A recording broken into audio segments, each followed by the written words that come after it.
I think we can all agree meatballs rule, but that doesn't mean you can't play around with them and give them a little bit of a twist.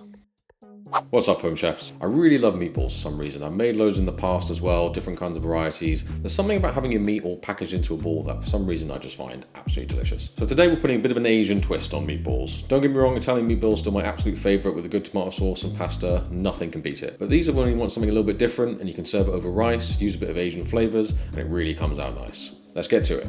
Now, even if you're making a small portion of these, I recommend grabbing the biggest bowl you got. I just find it easier to get my hands in and really mix together the ingredients. Now, first up is some minced meat. You could definitely make this with loads of different types, blends, lamb, pork, but I've gone with beef and a little pork as well, just to up that fat content. I like to make my own mince, which I would definitely say is worth doing here. Check out this video I made on the pros of making it at home. I'll link it in the corner, but don't feel like it's a necessary step. It's just a way to boost the quality if you fancy it. Next goes in some Panko breadcrumbs, some scallions or green onions, and with these I will chop off the green tops and use that to sprinkle over later, use the whiter section for now. Add in an egg and some finely chopped or minced garlic and ginger. Now it's well worth using fresh ginger here as it makes a big difference I think, but you could use dried ginger if it's easier. You probably want to use like a teaspoon's worth if you are. And although I forgot to film it, make sure you add in a good pinch of salt and a teaspoon of sesame oil as well for flavour so it's not too bland. Then get that all mixed together until it's combined and forms one giant meatball. And there you go, that's your meatball.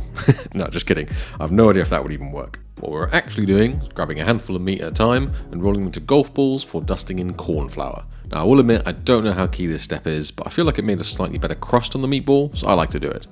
By the way, if you're enjoying this video, let me know by hitting the like button, assuming your hands aren't covered in corn flour like mine. And if you want to see more videos, make sure you hit the subscribe button so you're updated and notified with the latest videos. And once you've got all your balls done, you can begin frying them.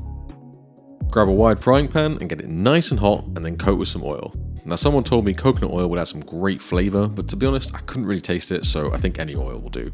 Then add your meatballs in a clockwork-like fashion so you know which has been cooking for the longest. Let that fry for about 3 or 4 minutes until you see a nice golden crust forming. Then flip them over and at the other side do the same for a few minutes. Now at this point we want to remove them from the pan. They should be about 75% cooked at this stage and we'll finish cooking them in the sauce. Drain any excess fat from the pan and then return to a medium heat and pour in some chicken stock to start our sauce. Now, I tried this with beef stock before, but I found it just a bit too intense of a flavour, so I thought chicken stock would work better instead. Pour in a low sodium soy sauce as well as some rice vinegar, hoisin sauce and honey. Then whisk that to combine and pick up the leftovers from the meatballs, and then once it comes to a simmer, bring back the meatballs and coat them in all that saucy goodness. Then I'm going to pop that in the oven for 6 to 8 minutes or until the meatballs are cooked through. One thing to note here is you could actually cook this completely in the frying pan rather than putting it into the oven like I am, and you may actually get better control of the sauce's texture if you do that. I just find when finishing meatballs in the oven, you tend to get to the center a bit better and not overcook the outside, and they stay a bit juicier as well. But if it's easier for you to do in the frying pan, you go ahead. Once your meatballs are done, take them out of the oven and make sure to toss them around again in all that saucy goodness. Come on, don't these look good?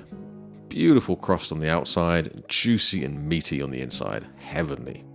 Depending on how long the meatballs took to cook through, the sauce may still be a bit thin. If you need to thicken it, you can let it simmer and reduce a bit more, or pour in a cornstarch slurry, or do both if you want this as a more of a sticky glaze, which also works very nicely. Now optionally, you can strain this out a bit to make the sauce more velvety smooth, but either way, that's all that's needed, and now we can plate up this bad boy. So instead of pasta, we've got rice, which is always fun to serve in a bowl shape, then pop on the meatballs and top with the green onion tops, sliced thinly, with some sesame seeds for garnish.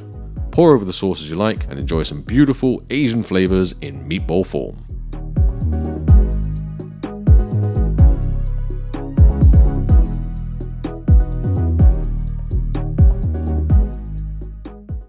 I'm a big fan of this recipe. They come out juicy and tasty and I love the Asian flavours that go with it. Be sure to try out this recipe and let me know what you think of it. If there's any adjustments you think might help, please let me know in the comments. I'll see you in the next video, and until then, get cooking.